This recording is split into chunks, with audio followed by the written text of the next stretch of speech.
phenomenal rise. Oh, good 1-2, and he's down. Left-right combination, and it is all over in an instant.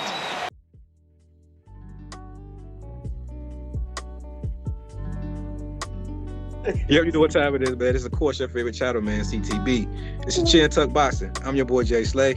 So what up to him, man? What's up, everybody? Thanks for tuning in. Most definitely. You tune into a segment we call here Chin Tech. We rock you guys' chin with boxing news, boxing rumors, boxing information, and sometimes we give you guys a little bit of money in you guys' pocket by giving you the rumors, the odds of the fight. With that being said, today we want to talk about a question that we got on social media. Excuse my son. Happy Father's Day to all the fathers, man. Belated Father's Day. Y'all know I struggle right now. You getting pimp slapped right now. But yeah, on social media, we had asked a question. Of course, it got posed to me about the welterweight division and the future that holds in the welterweight division. We was having a conversation about who is the most marketable non-champion welterweight right now, and the conversation seemed to have difference of opinion, man. So I want to get you guys' opinion on here on YouTube and see what you say. And I also want to get my boy Mon's opinion on it. So I'm gonna go ahead and ask you the question straight out, man. Who do you think is a non-champion, most marketable welterweight? Give me your top three. The top three most marketable welterweights right now will have to be, not in the order yet, but it will have to be Conor Benn, Virgil Ortiz, and Boots Ennis will probably have to be the top three at 147 as far as marketability. As far as at the moment, I would say it's pretty close. I think that Virgil Ortiz and the Boots is pretty even. I think that the Mexican fan base is a little bit more loyal and easier to build than our demographic as far as the black fan base. But I believe that Boots has a really good following because one, he's a very exciting fighter, and I think that he has a lot of Roy Jones in him, which attracts a lot of people as far as his skill set. And I think that a lot of our top black fighters in the game today, like I said, the Earl Spence, the Deontay Wilders, the Terrence Crawfords of the world, the Shakur Stevens and Devin Haney's, Boots Ennis has the same fan base. So I would say they're pretty even with Conor Benn lagging behind in third because I think he does have a whole country behind him, but I think his U.S. fan base is pretty much non-existent at the moment. I think he's waiting for that big fight from an American contender or former champion with a good name that he can get in the ring with, and I think that his marketability in the USA will rise after that. But until that fight happens, he has a non-existent fan base in the U.S. market. But I think as far as the future, I don't think it's even close. I think Boots Ennis is going to go to stardom pound for pound, number one, number two, number three in the world. So I think as far as the future, it's not even close. I think Boots is the star of the future. But right now, I would say him and Virgil Ortiz is pretty close. Yeah, I agree with you with some of those points. The only thing I would say to dispute that the reason why I have Boots Ennis far ahead of those guys is simply the contract. He has a network behind him. He has to be on network television. He has a contract with Showtime, where the other two guys are still fighting on the app or the Zone. While we never see the Zone's numbers, so we never know how many viewers they have on. But we do know the Ortiz last fight, he fought Mean Machine. That seemed to do a pretty good number, I would estimate, because a lot of people talked about the fight afterwards. And also, Conor Benn fought Chris Algieri, and that, of course, the knockout was a highlight reel knockout, so that had a lot of viewers also.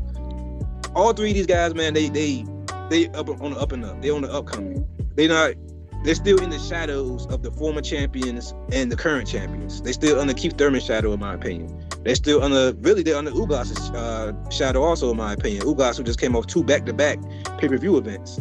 So they're nowhere near that level when it comes to marketability. But like you said, I think Boots has a lot larger upside because he already hit the ground running with the network. He already hit the ground running. Not to mention, he's on the PBC side. All the welterweight fighters, the best welterweight fighters to be made right now are on his side right now. He has all the belts on his side. Not counting Terrence Crawford, who's pretty much a free agent. But Earl Spence has the other 3 titles. So I'm pretty sure once Terrence Crawford and Earl Spence move up, I'm pretty sure he's going to have his pick of the litter, man. He's going to have his pick on which belts he wants and in the order he want them in. WBC and the WBA are known to be favorites of the PBC champions. So yeah, I'm pretty sure he'll ride with those.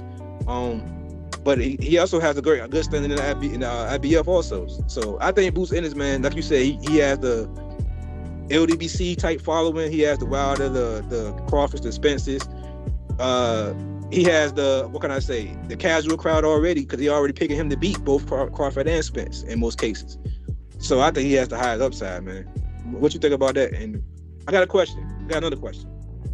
Do you see these guys having the same issue that Terence Crawford and Errol Spence had currently when it comes to network, by them having a lot of politics involved with them when it's time for them two guys to fight, or those three guys to fight? Because Conor Ben's in the UK, like you said, he have his following.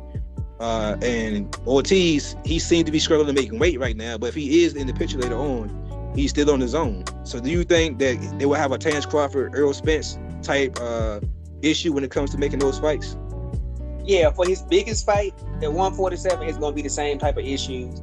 I think that, like you said, by him being on the PBC side, he's going to have a lot of fighters, even if it's not Terence Crawford or Errol Spence that he can fight at 147, that's going to build his stardom up. Because, he'll be able to fight a Keith Thurman. He'll be able to fight a Ugas. He'll be able to fight maybe a Stanionis.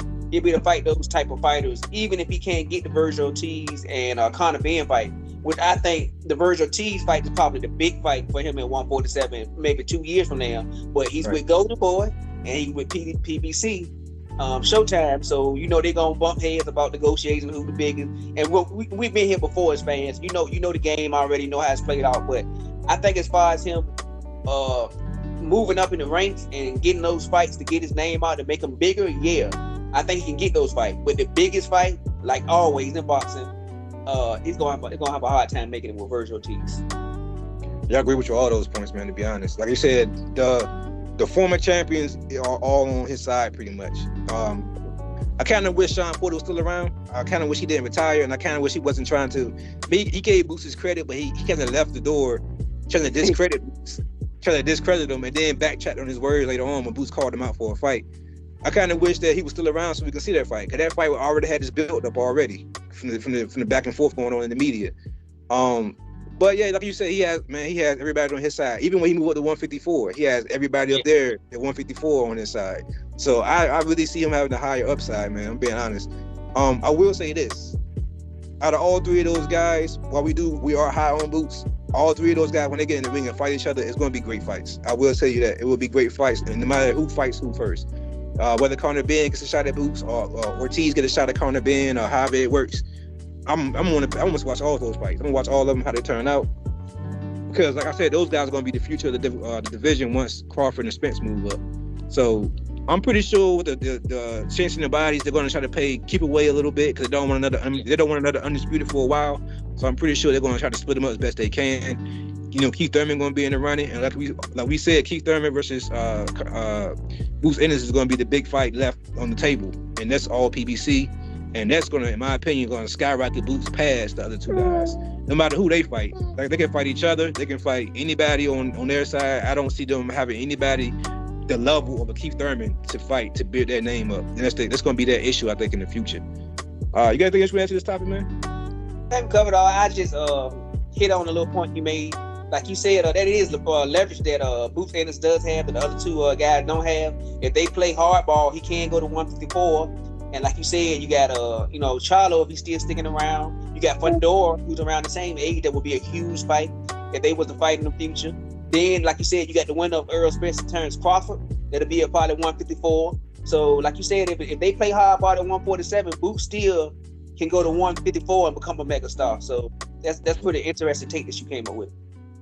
Not only that, man, he still got the uppercomers at 154 too. He still got Fandora. He still got Lubin, who just got knocked by Fandora. He still got Tony Harrison. It's a lot of names. Then they Garcia, who just moved up to that weight class.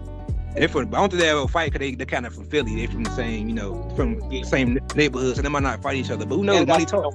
Then Garcia don't want him. That too. Then Garcia don't want that. Not at this stage of career. Not at this stage. He know too much about Boots. Yeah, most definitely. But with that being said, man, this is of course your favorite channel, man, CTB. This is Chun Tuck Boxing. As you see, we dedicated, man. I'm here doing work with a kid in the homes. Like I said, happy belated Father's Day to all the real fathers out there, man. We salute to y'all, man, for real. But with that being said, cut him out of here, man. All right, everybody. Remember to like, subscribe, notification, comment. like you said, man, we bringing you plenty of content, man. No matter how we get it to you, man, we're gonna try to get it to you. So show your appreciation, man, by hitting that sub button and hitting the like and comment, so more people can see it, so our community can grow. You know why? Because we love boxing and you love boxing, but most of all, God, peace and love, and we out of here. Take care.